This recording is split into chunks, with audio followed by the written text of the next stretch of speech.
Hello friends, আমি পায়েল সেন আর আপনারা দেখছেন আমার বাংলা ভাষার মাধ্যমে ফরাসি শিক্ষা চ্যানেলটি। বন্ধুরা, গত ভিডিওতে আমি আপনাদের সঙ্গে আলোচনা করেছি ফরাসি ভাষায় অতীতকালে আমরা যখন কোনো বাক্যকে পরিবর্তিত করব তখন আমরা কীভাবে পরিবর্তিত করব, এবং সেই সূত্রটিতে আমরা দেখেছি যে আমাদের একটি বর্তমান কালের বাক্যকে অতীতকালে পরিবর্তিত করতে গেলে বা অতীতকালের কোনো সাধারণ বাক্য আমাদেরকে বলতে গেলে অবশ্যই avoir বা être ভার্বের সহায়তা নিতে হবে।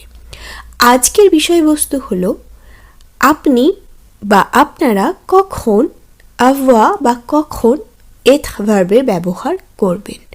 চলুন দেখে নিই আজকের বিষয়টি। আজকের প্রথম অংশে আমরা কি দেখব দেখে নেওয়া যাক।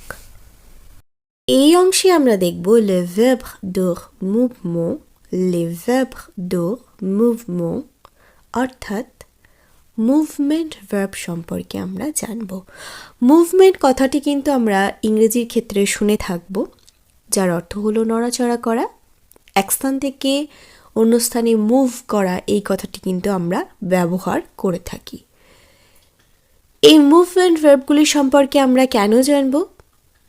কারণ যখন আমাদের পাসে কম্পোজে দিয়ে কোনো বাক্য তৈরি করতে হবে তখন এই ভার্বগুলি আমাদের খুবই ব্যবহৃত কিছু ভার্ব এবং এগুলি খুবই প্রয়োজনীয় কিছু ভার্ব। আমি আপনাদের সঙ্গে বললাম যে আমরা কখন avoir কখন être ব্যবহার করব, এটা আমাদের কাছে কিন্তু একটি কনফিউজের ব্যাপার থাকে। তো সেই ক্ষেত্রে আমরা যেটি করব সেটি এই নিয়মটি আমরা মুখস্থ রাখবো কি না, মুভমেন্ট ভার্বগুলির ক্ষেত্রে আমাদেরকে être ভার্ব ব্যবহার করতে হবে, বাকি যে ভার্বগুলি থাকবে সেগুলিতে আমরা avoir দিয়ে করব। মুভমেন্ট ভার্ব কোনগুলি? মোটামুটি 16টি ভার্ব আপনারা মনে রাখতে পারলেই মুভমেন্ট ভার্বগুলি কোনগুলি সেগুলি মনে রাখতে পারবেন। আপনাদের মনে রাখার সহজ উপায় হলো এই ভার্বগুলিকে একটু বিপরীতভাবে মনে রাখা। সেই জন্য আমি বিপরীতভাবে পাশাপাশি এই ভার্বগুলিকে রেখেছি। যেমন naître অর্থাৎ জন্ম নেওয়া, mourir অর্থাৎ মারা যাওয়া। জন্ম নেওয়ার বিপরীত হচ্ছে মারা যাওয়া। monter অর্থাৎ ওঠা, descendre অর্থাৎ নামা। entrer প্রবেশ করা, sortir বের হওয়া, aller যাওয়া, venir আসা। এইভাবে যদি বিপরীত উপায়ে আপনারা মনে রাখতে পারেন তাহলে কিন্তু ভার্বগুলি খুব সহজে আপনাদের মনে থাকবে। naître, mourir, monter, descendre, entrer, sortir, aller, venir। এই ভার্বগুলির ক্ষেত্রে আমরা être ভার্বটি ব্যবহার করব যখন সেটি আমরা পাসে কম্পোজে হিসেবে একটি বাক্য তৈরি করব। বাকি ভার্বগুলি আমরা দেখে নিই। চলুন, আর কোন কোন ভার্বগুলিকে আমরা মুভমেন্ট বা মুভমেন্ট ভার্ব বলে থাকব। এই অংশে আমরা যে ভার্বগুলি দেখব সেগুলি হলো arriver পৌঁছানো, rester থাকা, partir চলে যাওয়া, devenir হওয়া, tomber পড়ে যাওয়া। প্রথম ভার্বগুলির ক্ষেত্রে আমি একটি ছোট্ট করে গল্প আপনাদের সঙ্গে আলোচনা করি, তাহলে মনে রাখতে পারবেন, খুব সহজ হবে মনে রাখা। কারণ এই ক্ষেত্রে আর বিপরীত অর্থে আমি এগুলিকে সাজাইনি, কারণ সেরকম কোনো অপশন নেই। arriver অর্থাৎ পৌঁছানো, ধরে নিন কেউ পৌঁছালো, rester কিছুক্ষণ থাকলো, তারপর partir চলে গেল। devenir তারপর ধরে নিন সে একটু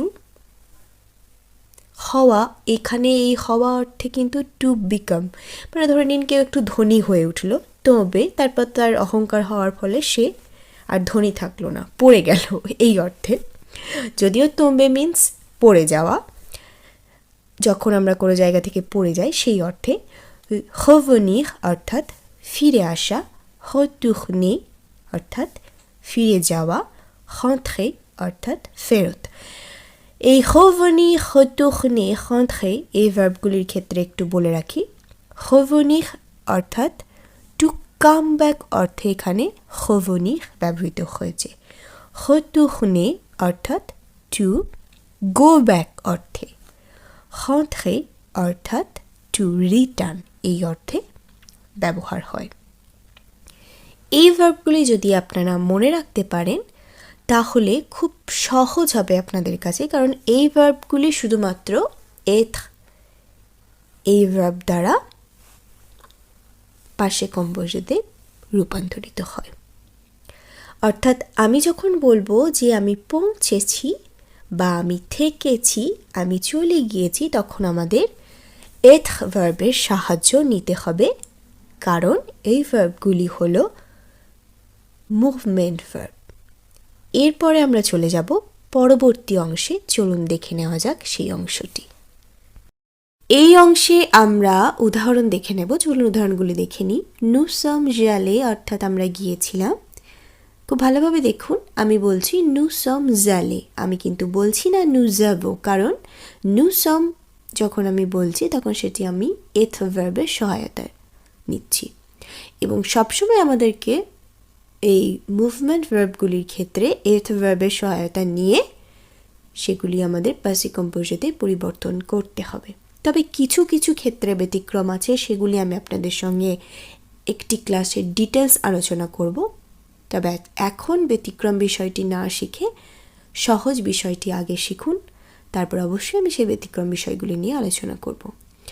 elle est montée অর্থাৎ সে উঠেছিল, il est entré অর্থাৎ সে প্রবেশ করেছিল, elle est sortie অর্থাৎ সে বের হয়েছিল। এই প্রত্যেকটি ভার্বকেই কিন্তু আমি être ভার্বের সহযোগিতায় passé composéতে পরিবর্তন করেছি। তবে দেখুন, ভালোভাবে লক্ষ্য করলে বুঝতে পারবেন যে aller, monter এই জায়গাগুলোয় আমি একটি এক্সট্রা বা ই অ্যালফাবেট যুক্ত করেছি। কারণটা হলো, যখন আমি স্ত্রীলিঙ্গের কোনো শব্দকে বোঝাবো এই ভার্বটি দ্বারা, তখন আমাকে অবশ্যই একটি এক্সট্রা ই অ্যালফাবেট অ্যাড করতে হবে, ঠিক যেমনটি হয়েছে elle est sortie এই ভার্বটির ক্ষেত্রে। আলের ক্ষেত্রেও তাই, মতের ক্ষেত্রেও তাই। এই আলের ক্ষেত্রে এইটি আমি ব্র্যাকেটে রেখেছি, এর কারণ হলো যখন কোনো ছেলেরা বলবে তখন কিন্তু শুধুমাত্র বহুবচন হিসেবে একটি অ্যাকসেন্ট aigu তারপর এস ব্যবহার করে দেবে, কিন্তু যখন মেয়েরা বলবে তখন অবশ্যই এই ব্র্যাকেটে ই অ্যালফাবেটটি নর্মালভাবে তারা ব্যবহার করবে। এই অংশে দেখুন আমি ডাইরেক্ট ই অ্যালফাবেটটা বসিয়ে দিয়েছি, elle est montée বা elle est sortie, কারণ এখানে একদম পার্টিকুলারভাবে বোঝানো হচ্ছে যে এল একটি স্ত্রীলিঙ্গবাচক শব্দ আমরা জানি, তাই এখানে কিন্তু ডাইরেক্ট আমি এই অ্যালফাবেটটা বসিয়ে দিয়েছি। কিন্তু নু অর্থে কখনো ছেলেরা কখনো মেয়েরা ব্যবহার হওয়ায় এই অ্যালফাবেটটিকে আমি ব্র্যাকেটের মধ্যে রেখেছি। তবে অবশ্যই এস দিতে হবে, কারণ নু হচ্ছে বহুবচন। যখন আমরা être ভার্ব দ্বারা এগুলিকে passé composé হিসেবে পরিবর্তন করব, তখন অবশ্যই স্ত্রীলিঙ্গবাচক শব্দটিকে বোঝানোর জন্য ওই ভার্বটিকে আমাকে স্ত্রীলিঙ্গে পরিবর্তন করে নিতে হবে, অর্থাৎ একটি এক্সট্রা ই দ্বারা পরিবর্তন করে নিতে হবে। এটি কিন্তু মাথায় রাখবেন বা মনে রাখবেন সিম্পলি, যে যখন আমরা এল বলবো বা কোনো মহিলাকে বোঝাতে চাইব, তখন কিন্তু আমাদেরকে একটা এক্সট্রা ই অ্যালফাবেট যোগ করতে হবে সেই ভার্বটির ক্ষেত্রে। পুরুষের ক্ষেত্রে সেটা হবে না।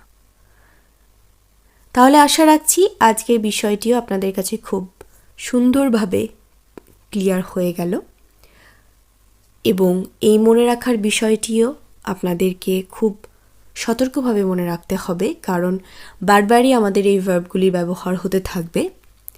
এই ই কখন আমরা ব্যবহার করব, কিভাবে ব্যবহার করব, সেটি কিন্তু খুব সতর্কভাবে ব্যবহার করতে হবে।